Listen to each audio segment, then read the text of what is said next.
Então vamos aqui à próxima igreja, que é a igreja de Tiatira. Então a igreja de Tiatira, ela fica no mapa nessa região que os irmãos estão vendo aí, da Ásia Menor, na região da Turquia. E qual é a mensagem que é dada à igreja de Tiatira? O Apocalipse começa falando ali, Apocalipse capítulo 2 verso 18. E ao anjo da igreja de Tiatira escreve. Então vamos ao significado da palavra Tiatira, né? O que significa essa palavra?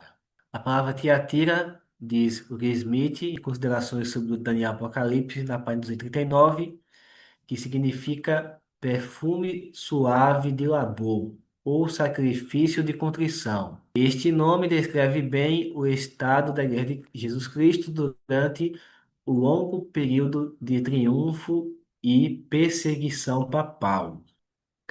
Então, essa fase da Igreja de Tiatira, ela vai ali até do ano 538 até 1798, que é o período da perseguição papal. Eu nem dei esse destaque, né? Deixa eu colocar aqui esse destaque aqui na igreja de Tiatira. Aqui, ó. Fase de perseguição papal. Aqui começa o papado assumindo o trono do Império Romano. Que o Império Romano foi formado. Aí agora, quando o Papa senta no trono para dirigir o Estado romano, ele começa ali fazendo uma perseguição aos cristãos que eram contra a Igreja Católica Romana. Porque lembra que na fase anterior da Igreja, anterior a Tiatira, né, que nós vimos aí, como sendo Pérgamo, tinha-se cristãos que não aceitaram o sistema de adoração papal, que eram representados pelo mártir chamado Antipas, significa aí antipapas.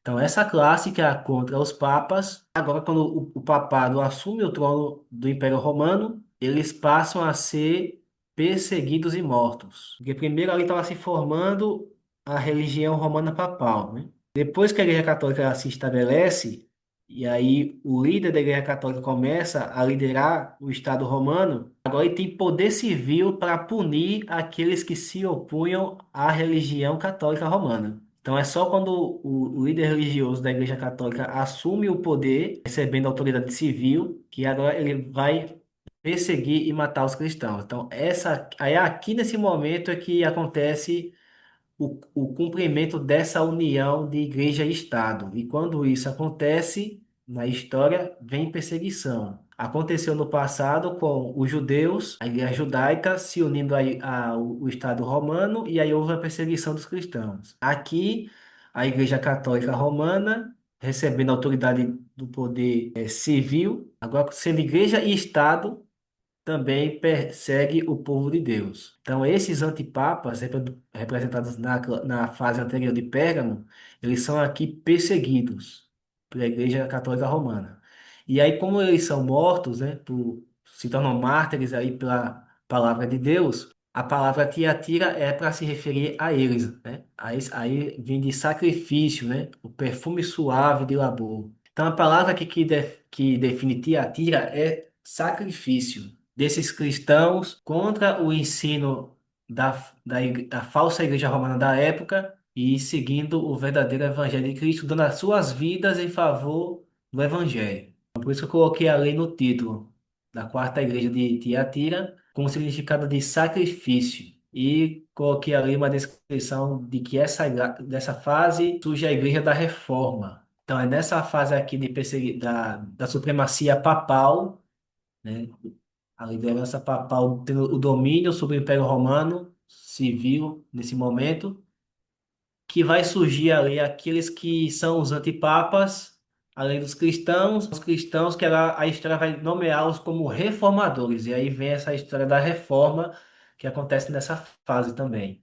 E que também eles foram mortos, né? Nós conhecemos a história ali na Santa Inquisição, né, que eles eram julgados pela Igreja Católica e condenados à morte à fogueira e outras formas de tortura e morte. E foi esse período da história que é representado aqui pela Igreja. Ainda Lee Smith, Considerações sobre Daniel Apocalipse, na página 239. E o período abrangido pela Igreja de Pérgamo foi corretamente localizado, terminou com o estabelecimento do papado em 538, a divisão mais natural que se pode conferir à Igreja de Tiatira seria a adoração da supremacia papal, ou seja, 1260 anos que transcorrem desde 538 a 1798. Então, quando nós estudamos a história da Igreja Cristã no Apocalipse, desde Éfeso até aqui, a quarta igreja, a gente vê que o processo natural que vai se revelando à luz da história, de acordo com a Bíblia, é essa que nós estamos vendo aqui. Então a gente vê a primeira fase, que é a Igreja Apostólica, que vai até a morte do último apóstolo. Depois, que é a Igreja de Éfeso, né? Depois vimos a Igreja de Esmirna, que com a morte dos pioneiros do Evangelho, ela vai sofrer uma perseguição e vai até aquela última que diz que ia durar 10 dias, que sendo profético são 10 anos, que é a perseguição de Diocleciano, até que vem Constantino e termina aquela perseguição. Aí vem a próxima fase, que é a de Pérgamo, que é a partir de Constantino ali, quando ele deu liberdade religiosa e tornou a igreja cristã, quer dizer, o cristianismo, a religião cristã, como sendo a religião do império. Ali formou-se o papado. Quando ele foi estabelecido, aí agora vem essa próxima fase, quando o poder papal assume o governo do Império Romano e aí exerce a sua tirania contra aqueles que se rebelam contra a sua forma de religião. Então a gente vê que a história ela vai se desdobrando naturalmente, né? Em cada fase da história da igreja no Apocalipse. E quando chegamos aqui nessa fase, vem essa tirania do papado, em perseguir esses que se opunham a esse sistema. Uma foto para ilustrar, uma imagem, né, para ilustrar essa fase da supremacia papal, que muitos cristãos foram mortos ali pelo Evangelho e que representou essa fase da história da Igreja Católica Romana. Então, os que estudam história sabem que aconteceu esse evento, né? E aqui a Bíblia, ela apresenta esse fato na história através do período aqui, Apocalipse, que é Tiatira. Deus já havia revelado todas essas fases para João, depois da Igreja Cristã. Então, vemos aqui a história sendo cumprida à luz da profecia bíblica. Então, vimos o Apocalipse, como nós já mostramos, e aí entramos na quarta igreja, que é quando o papado assume o poder humano, e aí começa a haver perseguição novamente. Então, a igreja de Pérgamo foi concedida a liberdade religiosa, e na próxima fase, que é a igreja de Tiatira, foi tirada a liberdade religiosa dos cristãos. E aí colocamos essa imagem de uma fogueira para representar que aqui houve a perseguição e matança de cristãos, que foram mortos na fogueira também, hein? Então, aqui é essa fase da igreja de Tiatira, de 538, quando o papado é formado e assume o poder, e vai até 1798, quando o papado perde o seu poder civil no Império Romano. Essa fase da história é conhecida como supremacia papal, quando o Papa começa a receber o poder civil e agora, juntamente com o poder religioso, ele pode punir aqueles que se opunham à religião do Império. E aqui falando aqui da mensagem a Tiatira, explicada o significado da palavra Tiatira, seguindo o texto bíblico, aqui em Apocalipse capítulo 2 verso 18 fala: Isto diz o Filho de Deus, que tem os olhos como chamas de fogo e os pés semelhantes a latão reluzente. Então aqui nós explicamos no início ali do Apocalipse, do capítulo 1, quando aparece Jesus com olhos, com chama de fogo, cabelos brancos, né? Pés de latão reluzente, e outras versões da Bíblia fala como bronze polido, ali mostrando a descrição da forma glorificada de Jesus Cristo, no está hoje no céu. E aqui nesse texto, quando a gente foi mostrar quem é o autor dessas cartas dirigidas às igrejas, aí vem aqui essa de Tiatira e diz que ele é o Filho de Deus. Aí mostramos aqui que de fato esse Espírito que fala às igrejas, esse Espírito Santo é Jesus Cristo. não é uma outra pessoa. E aqui nessa apresentação desse Espírito Santo que é Jesus Cristo, a igreja de Tiatira faz essa descrição da forma glorificada, como foi mostrado lá no capítulo 1 do Apocalipse, dizendo que ele tinha ali olhos como chama de fogo. Então, aqui nós temos uma imagem para ilustrar essa forma de Jesus que é descrita ali na cidade de Tiatira. Tem olhos como chama de fogo, pés de latão reluzente. Diz lá no Apocalipse capítulo 1 que ele tinha o rosto brilhando como o sol. Então, essa é a forma que aparece de Jesus. E quando ele aparece aqui na cidade de Tiatira com olhos de fogo, o que representa isso? E pés de latão reluzente. Nós vimos aí no Apocalipse que na introdução, ali quando apresenta o autor da carta, ele traz um significado, né? Por exemplo, quando nós vimos aí uma igreja que ele diz estive morto, mas ele vive para sempre. Então, falando ali da igreja de Esmirna, naquela fase de perseguição que haveria ali muitas mortes, apresentou Jesus como sendo o que morreu e ressuscitou, né? Como sendo ali uma motivação para aqueles que morrerem e sacrificarem suas vidas pelo Evangelho de Cristo, eles também seriam ressuscitados. E aí a promessa final, ser fiel até a morte e dar-te a coroa da vida. Então, essa apresentação de Jesus também tem relação com o período que a igreja está vivendo. Então aqui, quando aparece Jesus em Tiatira com olhos de fogo, nessa fase da igreja, isso aqui é um sinal que ele está reprovando algo, né? Ao ter esses olhos de fogo aparecendo nessa igreja, nessa fase. E olhos tem a ver com ele está observando tudo o que acontece, né? Então aqui em Haskell, no seu livro, A História do Vidente de Patmos, na página 62. Cristo ainda caminha entre os castiçais. Aí faz aquele comentário do início do Apocalipse que cada castiçal representa as igrejas e aquele chegou no quarto castiçal que é a de Tiatira. Então ele diz, né? Cristo caminha entre os castiçais, continua como vigia da igreja, observando tudo, né? Mas, continua ele. A Tiatira, ele vem com olhos como chama de fogo, para sondar o coração daqueles que professam ser seguidores de Cristo. Então, os olhos de fogo aqui de Jesus é para sondar aqueles que realmente o servem e aqueles que não servem. Porque aqueles que rejeitam o evangelho, né, eles serão condenados, os que aceitarem serão salvos. Então, os olhos de fogo aqui ele vem em juízo, né? Mas também mas há uma mensagem de conforto e ao mesmo tempo de reprovação. Então, aqui, continuando a leitura do Apocalipse, falando de Tiatira, Apocalipse capítulo 2 verso 19 diz: Eu conheço as tuas obras e o teu amor e o teu serviço, e a tua fé, e a tua paciência, e que as tuas últimas obras são mais do que as primeiras. Então, pela descrição aqui do Apocalipse se referindo à igreja de Tiatira, dá a entender aqui que essa igreja, pelo elogio que Jesus faz aqui a ela, é que ela trabalhou bastante nesse tempo, né? E fala aí das obras dela, o teu amor, o teu serviço, a tua fé, a tua paciência. Então, foi uma igreja que trabalhou mesmo para Cristo nesse momento de perseguição, porque é no período de perseguição que a igreja se purifica, que ela se dedica mais à obra do Evangelho, que ela vê que realmente ali, ou ela aceita a Cristo, se salva ou se perde, né? E leva outros a também conhecer a mensagem. Então, nessa fase aqui de perseguição papal, é uma época que a igreja trabalhou bastante para conseguir almas para Cristo, né? E Satanás trabalhou também arduamente para fazer elas se perder com essa perseguição. Então, diz: as tuas últimas obras são mais do que as primeiras.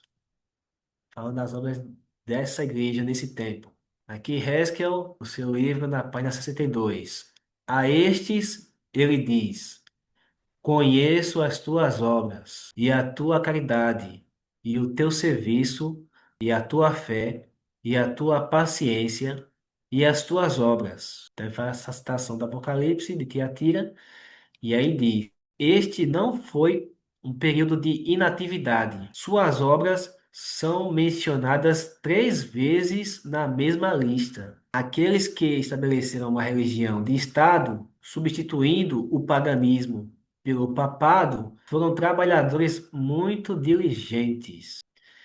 Então, houve um trabalho aqui árduo, né? O Evangelho e também para aqueles que se opunham ao Evangelho, porque aí o trabalho deles é para perseguir, né? Então, é por isso que o resto que ele diz aqui. Então, não foi um período de inatividade. Então, todos estavam trabalhando ali para a salvação e outros trabalhando para a perdição. E aí, falando daqueles que estavam trabalhando para a perdição, fala, né? Aqueles que estabeleceram uma religião de Estado substituindo o paganismo pelo papado foram trabalhadores também diligentes, né? Muito diligentes. Então, nessa fase da história da igreja, houve uma pregação intensa também aqui do evangelho, tanto dos cristãos que não se uniram a esse falso sistema de adoração da igreja romana, como aqueles que também faziam parte da igreja romana. Então, cada um ensinava as suas doutrinas e houve também aí uma intensificação da perseguição nesse período. Aqui, considerações sobre o Apocalipse, do Lee Smith, na página 239 e 240. Este tempo foi de terrível tribulação sobre a igreja, como nunca houve. Mateus 24, verso 21. Melhorou a condição religiosa dos crentes. Daí o receberem por suas obras, caridade, serviço, fé e paciência.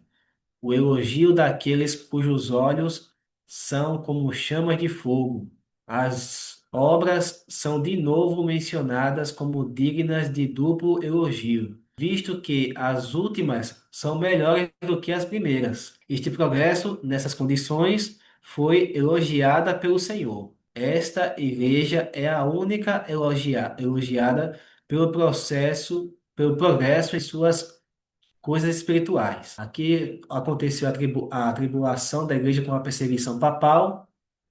Luiz Smith colocou ali como uma perseguição como nunca houve, né? Até aquele momento nunca houve uma perseguição como aquela, né? Mas aqui Mateus fala que nós já estudamos, a perseguição como nunca houve, é falada ali na grande tribulação. Mas os pioneiros adventistas entenderam que se referia a essa época, né? Porque eles aguardavam Jesus voltar em 1944. Por isso que ele fez essa aplicação aí de Mateus 24. Mas, de fato, aqui houve uma tribulação como nunca houve até aquela época, né? E na perseguição, aí diz que a condição religiosa da igreja melhorou, ou seja, a espiritualidade da igreja, o trabalho, pelos serviços que ela prestou ali pela causa de Cristo, fez com que a igreja ela se fortalecesse ainda mais espiritualmente e colocasse ela numa condição espiritual melhor do que ela estava antes da perseguição. E aí, por isso que Jesus faz esse elogio ali na carta dirigida à igreja de Tiatira, falando desse trabalho, desse serviço que essa igreja fez com fé e paciência naquele tempo, numa situação de perseguição, né? Então, não foi a melhor condição para se pregar o evangelho, mas foi nessa situação difícil de tribulação que o evangelho brilhou mais intensamente. Aí, nesse tempo em que houve essa corrupção dentro da igreja cristã, através da igreja romana. E no verso seguinte, Apocalipse capítulo 2 verso 20 diz: Tolerares Jezabel, mulher que se diz profetiza. Então, o que significa aí Jezabel? Nós vimos lá que foi citado Antipas, para se referir ao mártir da igreja cristã, que houve no passado, e ali ele representar uma classe que é dos cristãos que se opunha ao sistema papal. E aqui Jezabel, que era uma profetisa pagã lá dos tempos bíblicos, diz que essa igreja cristã tolerava essa mulher. Por que aqui é citada aqui Jezabel? Diz que os cristãos nessa fase toleravam ela. Mulher, a gente sabe que profecia significa igreja, e na história bíblica nós sabemos que Jezabel ela era casada com Acabe. E Jezabel, que no Apocalipse é a prostituta, né? A mãe das meretrizes, representa uma igreja falsa que prostituiu a verdade de Deus, que igreja é essa nessa fase da história que está sendo colocada aqui no Apocalipse? É a Igreja Católica Romana, né? Então, Jezabel aqui é representada como sendo essa igreja do Império Romano. E como Jezabel é casada com Acabe, e nós já vimos que rei de profecia simboliza reino, o império, o estado, o governo. Então aqui nós vemos com a citação do nome de Jezabel, nessa fase da história do Império Romano, esse casamento, né, existente entre uma falsa igreja. E aí, qual é a aplicação representando essa mulher, Jezabel, e o seu esposo, que é Acabe? Já expliquei a mulher, né, que é representada aqui pela religião romana, cristã, que é a católica, e aqui o esposo dela é representado pelo o Estado, o poder civil, que é o próprio Império Romano. Então, a figura de Isabel casada com Acabe é uma representação do que nós estamos estudando aqui na história do Império, a Igreja e o Estado. A Igreja é representada por Jezabel e o Estado representado por Acabe. Então, é esse casamento que acontece aqui profeticamente no livro do Apocalipse. E aí diz aqui na quarta igreja, Tiatira, que é no seu livro História do Vidente do Patmos, na página 64, comentando aquela passagem do Apocalipse que fala de Jezabel. Diz aqui: a história de Jezabel é um guia infalível para a interpretação da história profética da igreja durante a Idade das Trevas. E cada detalhe, mesmo neste último período de anos, a história de Jezabel é uma parábola da história da igreja durante os 3 anos e meio da supremacia papal, o período abrangido pela mensagem de Tiatira. Então aqui resta eu estar comentando que essa história aí se refere a igreja, Jezabel, né, mulher significa igreja, Jezabel, igreja católica, durante essa fase da história que é das trevas, né, ali na Idade Média, onde houve a perseguição papal, que é tempos e metade de um tempo que fala o profeta Daniel, que seria 3 anos e meio, né, de supremacia papal. Então, esse período da história que é falado aqui, ao se mencionar Jezabel, é essa fase da história de Tiatira. Jezabel, ela era uma profetisa pagã e ela perseguiu e matou os servos do povo de Deus do passado, né? Ali é mais conhecida a história de Elias, né? Que saiu perseguido de Jezabel, mas não foi morto. E teve uma duração aí de 3 anos e meio, me falar, né? E aqui, essa história de Jezabel, ela é uma ilustração do que aconteceria com a igreja cristã nessa fase, em que surgiria essa falsa igreja do Império Romano, do qual ia também perseguir e matar os cristãos, servos do povo de Deus. Por isso que aqui no Apocalipse é mencionada a figura de Jezabel. Aqui ainda Haskell, na página 63, diz: os pecados imputados à igreja de Pérgamo são repetidos na mensagem a Tiatira, mas são introduzidos por um personagem diferente. A mulher Jezabel é tomada como uma lição objetiva. Jezabel era uma princesa sidônia, profetisa do deus Baal. Ao contrário de Balaão, que antes de sua queda adorava o Deus verdadeiro, Jezabel nunca teve a pretensão de adorar o Senhor. Acabe, o rei de Israel, casou-se com ela por causa de sua influência, mas se viu completamente sob o controle de uma mulher teimosa e perversa. Então, aqui, quando ele conta a história de Jezabel na Bíblia, aqui ele fala do casamento dela com Acabe, né? E o interessante que ele coloca aqui é que ele casou-se por influência dela e aí ela passou a ter controle sobre ele. Porque a Bíblia, a gente observa isso na Bíblia, né? Até em algumas histórias aí de desenhos bíblicos também mostra isso. Então, a mulher teve influência nas decisões do seu marido. A mesma coisa acontece nessa fase da história. A mulher, a Igreja Romana Católica, agora ela passa a ter influência e controle sobre as decisões do império, que é representado aí como esse casamento de igreja e Estado. Então, agora, como a igreja recebe o poder civil, ela passa a ter o controle. E como o Estado ele estava perdendo a sua forma de religião pagã e a religião cristã estava aqui tomando domínio, então a religião da mulher agora teve a influência sobre o Estado. Então, da mesma forma que Acabe se casou por influência e passou a ter o controle de sua mulher, a mesma coisa aconteceu com o Império Romano, quando ele se casou com a Igreja Católica e passou a ter agora a influência e o controle dela. Então a gente vê que essas histórias da Bíblia, ela tem um significado profético para esse período que acontece aqui da Igreja de Tiatira. E agora uma outra informação que o Apocalipse traz, ainda continuando a falar sobre a Igreja de Tiatira. Apocalipse capítulo 2 verso 20. Ensine e engane os meus servos, para que se prostituam e comam os sacrifícios da idolatria. Então aqui Jezabel, a igreja romana católica, se une com o Estado e agora ela também passa a enganar os servos de Deus como? Ensinando as suas doutrinas, que a gente já viu aqui que a prostituição é idolatria. E aqui ele repete novamente, né? Para que se prostituam e comam sacrifícios da idolatria.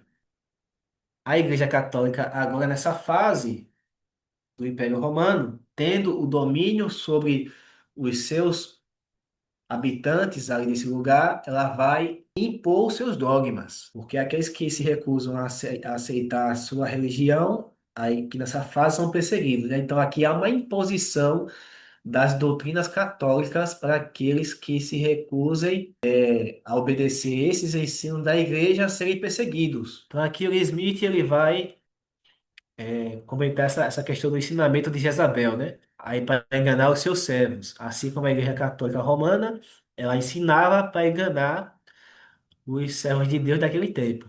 Aqui, considerações sobre Daniel Apocalipse, na página 240, o Lee Smith fala: como na igreja precedente, Antipas não significava um indivíduo. O simbolismo ali da palavra Antipas não significa um indivíduo, né? Mas contou a história dele para ilustrar um sentido simbólico. E aqui também é aplicada a Jezabel. Ele fala aqui, né? Antipas não significa um indivíduo, mas uma classe de pessoas. Jezabel, aqui apresentada no mesmo sentido. Jezabel é um nome figurado alusivo à mulher de Acabe, que matou os profetas de Jeová, levando seu marido à idolatria e alimentou os profetas de Baal à sua própria mesa. Não se podia usar uma figura mais flagrante para representar as abominações papais. Vê 1 Reis, capítulo 18, capítulo 19 e capítulo 21, que fala da história de Jezabel, né? Aí diz: vê-se pela história, bem como por estes versículos, que a Igreja de Cristo tolerava que alguns dos monges papais pregassem e ensinassem no meio dela. Por que não diz lá a passagem da Bíblia que Jesus ele tem contra essa igreja porque ela tolera Jezabel? Então, tolerar Jezabel é aceitar o que ela traz para esses servos de Deus, né? Que é os seus ensinamentos. A idolatria, a prostituição. Então, aqui nessa fase da história, a igreja romana, que é a igreja católica, nessa fase do império, ela é representada por essa igreja de Isabel, e se uniu ao Estado, e agora com poder civil, impunha os seus dogmas ali, ensinando e enganando o povo cristão, com a idolatria, né, e com a prostituição. E assim ela foi contaminando a verdade de Cristo para esses que viviam nessa fase. Então ela prostituiu a verdade de Deus. E aí muitos cristãos que estavam ali tolerava isso, né? Aceitava esses ensinos de Jezabel, que essa é a falsa igreja do Império Romano. Então, a mensagem de Cristo era contra esses que toleravam essa mulher e os seus ensinos, essa igreja, né, do Império. E aí, continuando, vem Apocalipse, capítulo 2, 22 a 23. Ainda nessa história de Jezabel, fala: Eis que porei numa cama os que adulteram com ela, e sobre os que adulteram com ela virá grande tribulação, se não se arrependerem das suas obras. Eu ferirei de morte a seus filhos, e todas as igrejas saberão que eu sou aquele que sonda as mentes e os corações. Darei a cada um de vós segundo as vossas obras. Então, o que significa aqui, né? Então, Jezabel é uma prostituta, né? Então, aquelas que ela levou a adulterar, quer dizer, ela adulterou contra Acabe ali. Mas esse adultério que é trazido aqui no Apocalipse é simbólico, né? Ela adulterou as verdades de Cristo, né? Ela falsificou, levando muitos a cometer essas abominações que é a idolatria, né? E as doutrinas falsas que ela ensina. E diz que ela vai ser ferida de morte. Como diz aqui, né? Ferida de morte a seus filhos, e todas as igrejas saberão. Então,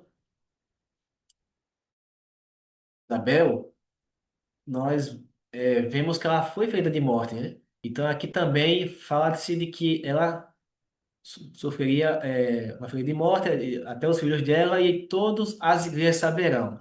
Então, se Jezabel representa aqui na época cristã, que é essa fase aí da igreja, e diz que ela sofreria uma ferida de morte e que todas as igrejas saberiam, então isso mostra que quando ela terminar a sua supremacia, ali ela vai receber a sua ferida de morte, e aí todas as igrejas daquela época saberão o que ela fez. Aqui, Haskell, no seu livro, na página 65, diz: Acabe foi morto, e os cães lamberam seu sangue, e os seus filhos também foram mortos, né? Que relata na história bíblica. Do mistério da iniquidade está registrado: Eis que a porei no leito, e sobre os que adulteram com ela, em grande tribulação, a menos que se arrependam de suas obras. E ferirei de morte os seus filhos, e todas as igrejas saberão que eu sou o Senhor, aquele que sonda os índios corações, e darei a cada um de vós segundo as vossas obras. Estou aquela passagem de Tiatira, né? E aí ele comenta: aqui se apresenta a destruição final da igreja apóstata. O poder civil do papado foi quebrado em 1798, quando o Papa Pio VI foi feito prisioneiro pelos franceses, mas a influência continua. Então aqui já mostra do fim da perseguição papal e também a queda do seu poder no Império Romano, que ocorreu aqui justamente com esse fato na história, que foi em 1798, quando ali os soldados do Império Francês foram lá e prenderam o Papa Pio VI. Aí terminou a perseguição papal, que é justamente aqui o fim dessa fase da quarta igreja do Apocalipse, que é Tiatira. Então, quando mostra que ela recebeu uma ferida de morte, ali Jezabel, né, seus filhos, e todas as igrejas saberão, está se referindo ao fim desse domínio que a igreja teria no Império Romano, que aconteceu com esse evento na história. Então, quando nós já estudamos as profecias, nós já vimos isso, né? Que o general Berthier, ele foi lá em 1798, prendeu o Papa Pio VI, e ali a igreja ela perde o seu poder civil no Império Romano. Então aqui é que vai terminar a sua supremacia papal. E aí ela recebe essa feira de morte. Aí Jezabel recebe essa feira de morte, né? E aí todos os crentes ali saberão o que ela fez, né?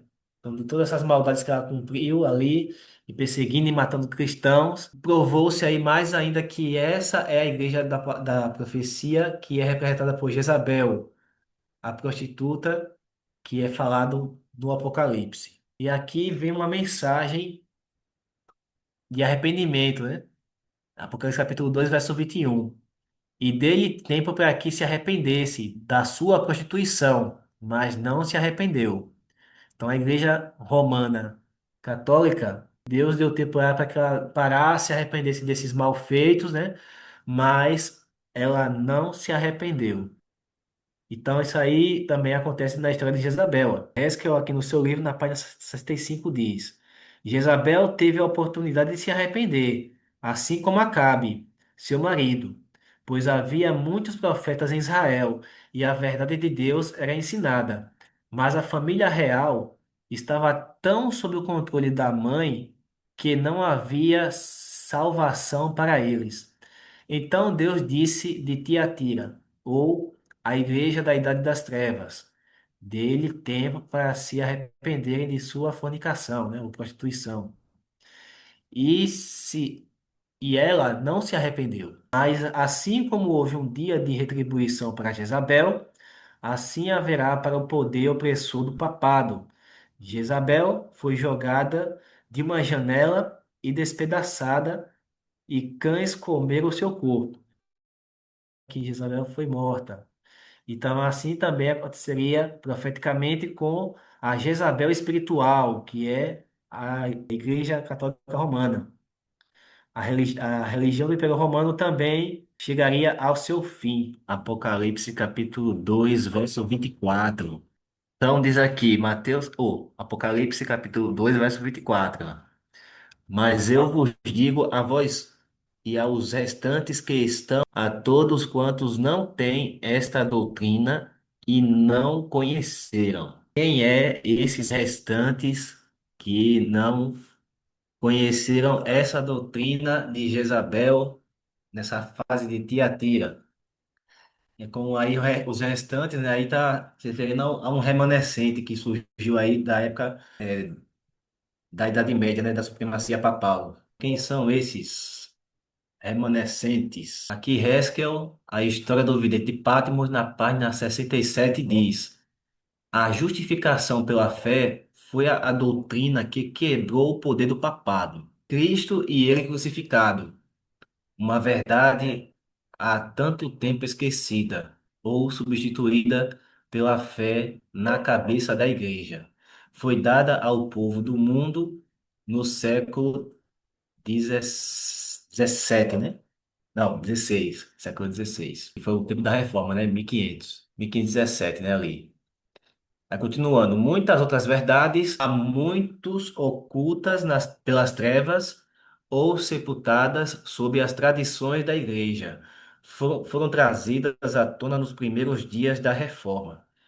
Assim, os primeiros reformadores, de Wycliffe a Lutero, e seus contemporâneos abriram as escrituras e os primeiros raios de luz trouxeram alegria e júbilo àqueles que jaziam nas trevas. Então, esses restantes aí dos cristãos que não se uniram ao catolicismo e não partilharam de sua doutrina, nessa fase da história aqui, é representado pelos cristãos que não se uniram à Igreja Romana e esses que apareceram durante essa perseguição, que são os reformadores.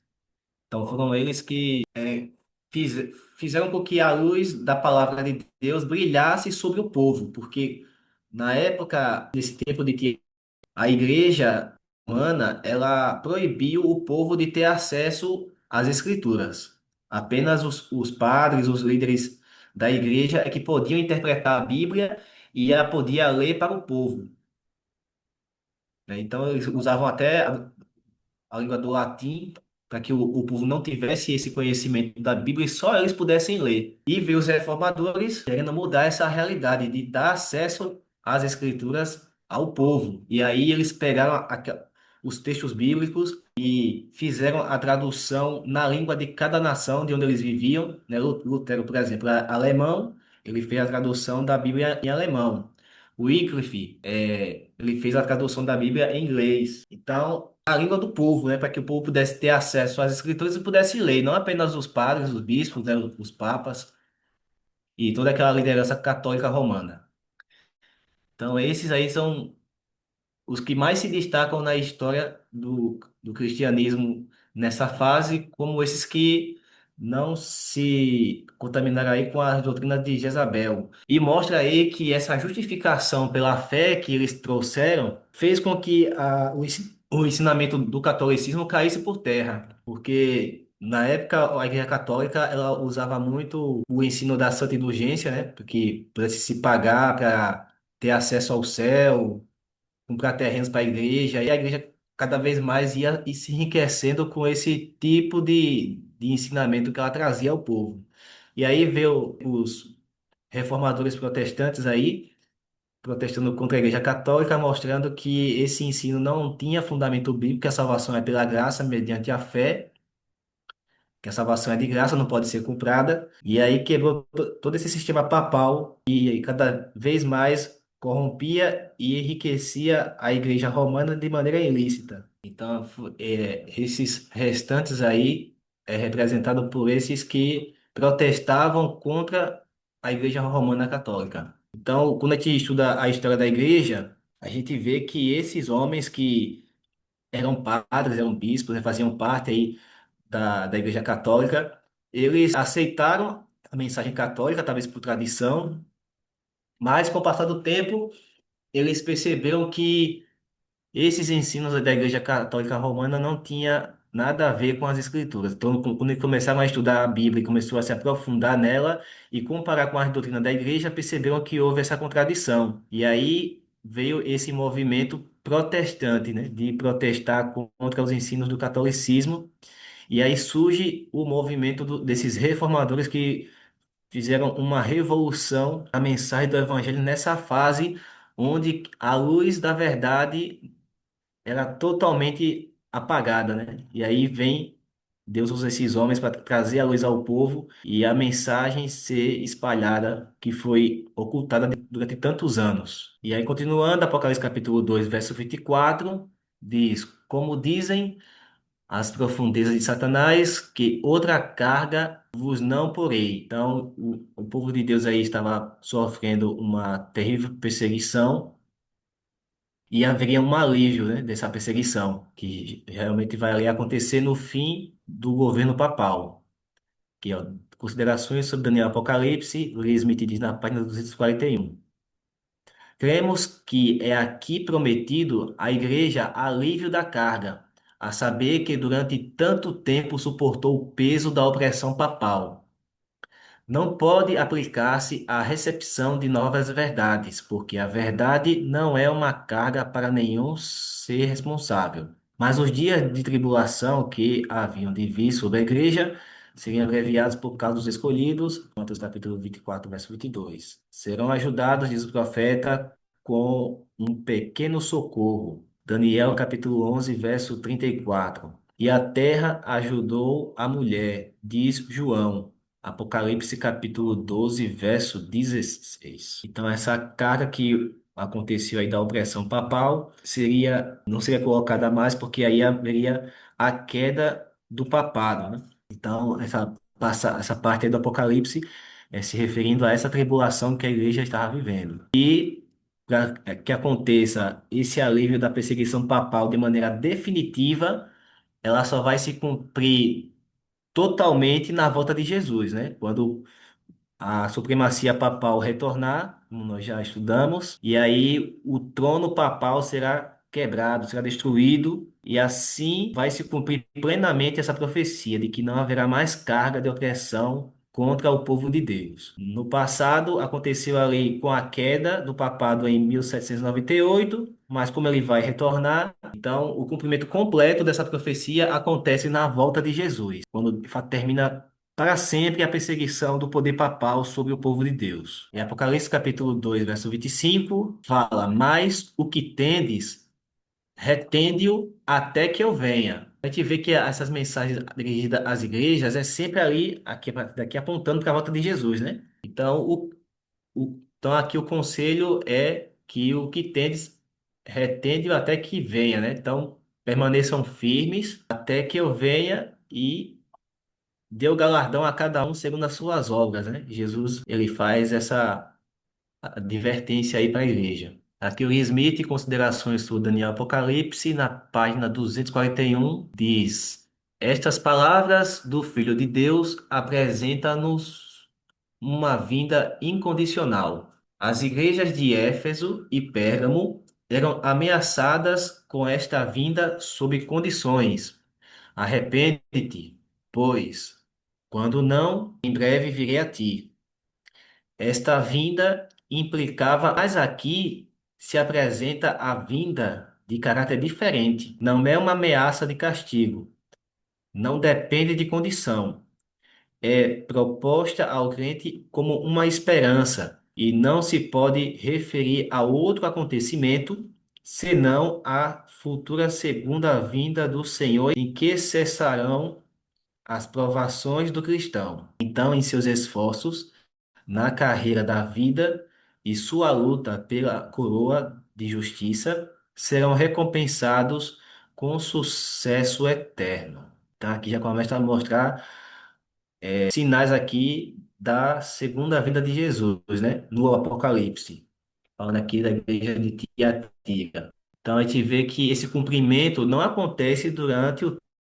Então ele faz uma ilustração de eventos que aconteceram lá na frente. Como a gente citou aqui o caso da opressão papal, né, que ocorreu ali no passado, mas ela vai acontecer completamente no futuro. A mesma coisa aqui falando que deve reter o que tem até que venha. Então, apontando novamente aqui para o fim desse período aí, dessa fase de perseguição que vai se repetir no futuro, né, que vai ser ali na segunda vinda de Jesus. Então, tem partes do Apocalipse que ele fala de coisas que têm a ver com aquele presente momento, mas também de situações que são profecias futuras, como no caso aqui da segunda vinda de Jesus. E aí, o próximo versículo, Apocalipse capítulo 2 verso 26, e ao que vencer e guardar até o fim as minhas obras. Então, o que significa essa parte aí até o fim, hein? O Smith explica aqui em Considerações sobre Daniel Apocalipse, na página 241. Até o fim. Aí comenta: isto deve referir-se ao fim da era cristã. Aquele que perseverar até o fim, diz Cristo, será salvo.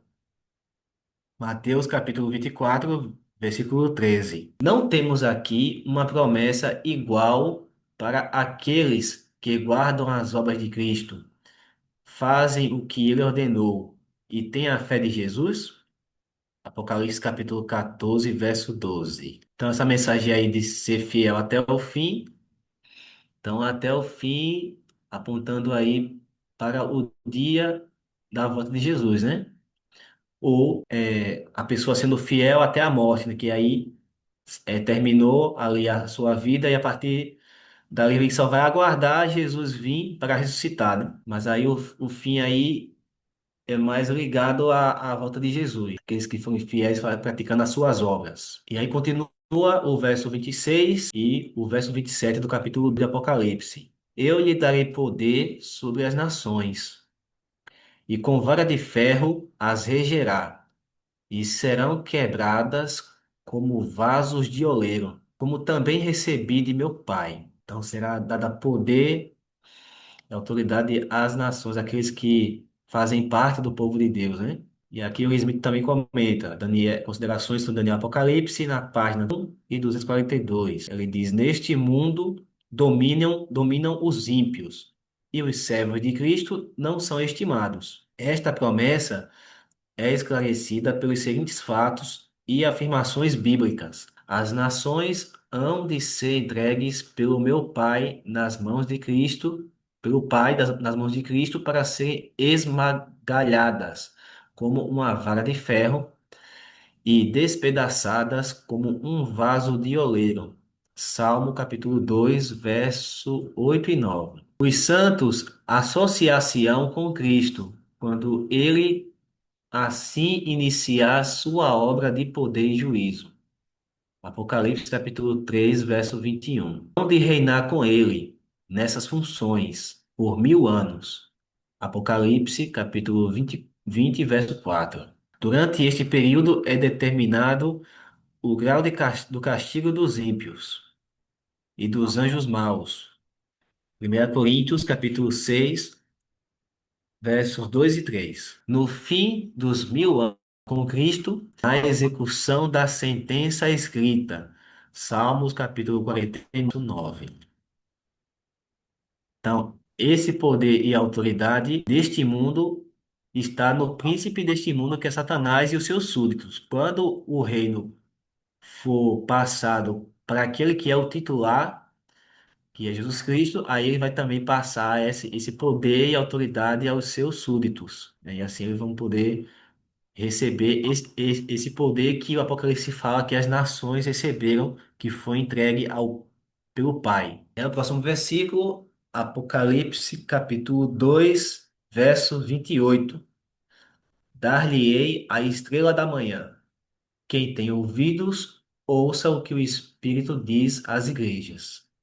Então aqui encerra a mensagem de Tiatira. Estrela da manhã. Quem é essa estrela da manhã que fala aí Apocalipse? Lee Smith fala no seu livro na página 242. Cristo diz em Apocalipse 22, verso 16, que ele próprio é a estrela da manhã. A estrela da manhã é a imediata precursora do dia. Aqui está a estrela da manhã, é chamada estrela da alva, em 2 Pedro, capítulo 1, versículo 19, onde está relacionada o amanhecer, até que o dia clareie e a estrela da manhã nasça em vossos corações. Durante a penosa noite de vigília dos santos, a palavra de Deus derrama a necessária luz sobre o seu caminho. Mas quando a estrela da alva lhes aparece nos corações, a estrela da manhã é dada aos vencedores. Entrarão numa relação tão íntima com Cristo e os seus corações ficarão completamente iluminados pelo seu Espírito, e eles andarão na sua luz.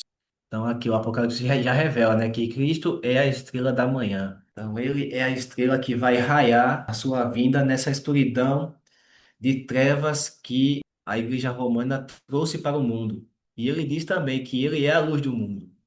E diz também que os seus discípulos também são luzes no mundo escuro de trevas. Então, ali os reformadores, quando trouxeram a mensagem nessa fase de Tiatira e os outros cristãos, né, também, eles foram luzes para o mundo do qual a luz foi apagada durante tantos anos. E aí a mensagem do Evangelho raiou e espalhou-se de uma maneira intensa nesse período de perseguição. E a igreja foi reavivada e transformada por essa mensagem e por esse período de lutas, de tribulação, que a fez purificar-se e renovar sua fé e aguardar e no dia de Jesus, em sua segunda vinda, receber a coroa da vida e assim poder fazer parte dessa grande família de Deus que irá passar a sua vida ali por toda a eternidade. E aqui no Apocalipse é encerrada essa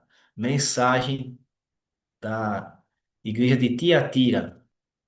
Então aqui já vimos quatro igrejas que diz ali o Apocalipse: Éfeso, Esmirna, Pérgamo e Tiatira. E agora vamos para a mensagem que está contida na quinta igreja do Apocalipse, que é a igreja de Laodiceia, não, Sardes. Laodiceia é a última. Primeira é Éfeso, segunda Esmirna, terceira Pérgamo, quarta Tiatira e a quinta igreja, a igreja de Sardes. Então, a primeira igreja, que é a igreja de Éfeso, aqui a igreja na sua pureza, recebendo ali a doutrina de Cristo. A segunda igreja de Esmirna é a igreja que ali sofreu uma perseguição, né? Lembra da Esmirna, que significa mirra? Então, aquelas vidas que foram sacrificadas nessa grande perseguição de Diocleciano foram como um perfume para Deus, como uma mirra. Passou para a terceira igreja, que é a de Pérgamo, com o imperador romano se convertendo ao cristianismo, e aí uma fase da formação do sistema papal. Saímos para a quarta igreja do Apocalipse, que é Tiatira, e aqui o sistema papal já estabelecido, e agora com o poder civil, que recebeu a lei do imperador Justiniano, que nomeou o Papa João I como sendo o cabeça das igrejas e corregedor dos hereges, Ali a igreja recebe a autoridade civil, essa a perseguição papal, desses que se opunham à Igreja Romana. E aí vai, né, de 1538, como nós aí vimos, até 1798, quando ali os franceses eles tomam o reino, a posse do reino ali do Império Romano Papal, prendendo o Papa Pio VI, e aí termina essa perseguição dessa fase da história do Império Romano em sua religião cristã, como sendo a Igreja Romana Católica, ou a Igreja Católica Apostólica Romana, que é mais conhecida. Terminou essa fase, entramos agora na quinta fase da Igreja Cristã, que é a Igreja de Sardes. E na Igreja de Sardes, vamos ver qual é a mensagem que é trazida para essa fase da Igreja.